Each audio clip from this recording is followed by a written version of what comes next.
Welcome to Guantanamo Bay. The local time is 1:30 p.m. During our taxi to the terminal, it is required that we all get seated. But please remain seated and leave your carry-on stowed. We've come to Guantanamo Bay, Cuba for the latest phase of legal proceedings against men accused over terror attacks like 9/11 and the bombing of the USS Cole. There are 6 high-value detainees here alleged to have orchestrated those attacks, and the government is seeking the death penalty in a secretive legal process known as military commissions. The experience of covering the hearings that are being held here at Guantanamo is a surreal one, first of all because we're not allowed to show you much of what's happening at all. The courtroom is just there, behind a barbed wire fence, but we can't film it, we can't even take a picture from a distance. When you're inside the courtroom itself, there's absolutely no photography allowed, no audio recordings. Aside from holding the military commissions, Guantanamo is also a military base. But a primary purpose of the mission continues to be the detention of men captured during the War on Terror. There are still 30 held at the prison in a part of the base that's off limits to media. So there's signs that this is a restricted area, and it certainly used to be, but this is Camp X-Ray. This is disused, and it has been for a number of years now, but it was where some of the first detainees arrived. Nearly 800 men have been detained at Guantanamo since the prison opened in 2002. Only 11 have been charged with war crimes, and the DoD says there have been 2 convictions so far. For the higher value detainees, however, their cases may never even get to trial, due to the torture they were subjected to during interrogations at CIA black sites. Being stripped naked, hung from the ceiling for hours at a time, with cold water thrown on him, having to defecate and urinate on himself.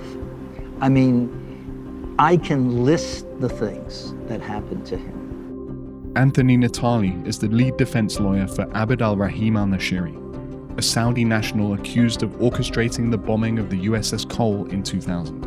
He says evidence obtained during and even after those interrogations can be argued as inadmissible. The whole situation was set up in Guantanamo because they felt that the Constitution wouldn't apply. How significant is the issue of torture to these proceedings?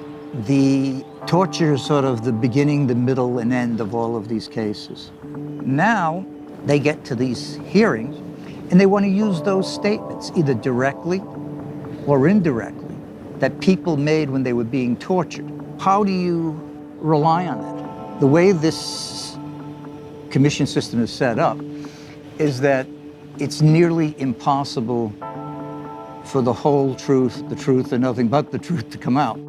The government argues that their case against Nashiri and others is built on more than just the allegedly tainted evidence. And those impacted by the attacks say it's a distraction from justice being done. There has to be a process by which terrorists can be held accountable for their acts. Kirk Lippold was commander of the USS Cole on the day it was attacked. People have said it's a legal black hole, a stain on America's reputation and values of justice. What's your response to that? Just because the evidence is gathered differently doesn't mean that it can't be introduced to hold these terrorists accountable for what they did. So you yourself don't think that the torture that took place should have any bearing on the case against men like Nashiri? I don't think it should. Look, we as a nation made some decisions in the war on terror because, whether right or wrong, not my call. By the same token, the fact that it did happen should not influence the fact that we should hold these terrorists accountable. How's this going to play out? When do you guys expect that this could go to trial? Don't know. There's so many issues that have yet to be resolved. It is totally unfair to the victims' families. And the victims' families, these brave men and women who lost their lives, the ones that survived and their families haven't been given the opportunity to get closure. The client remains incarcerated and the nightmare continues.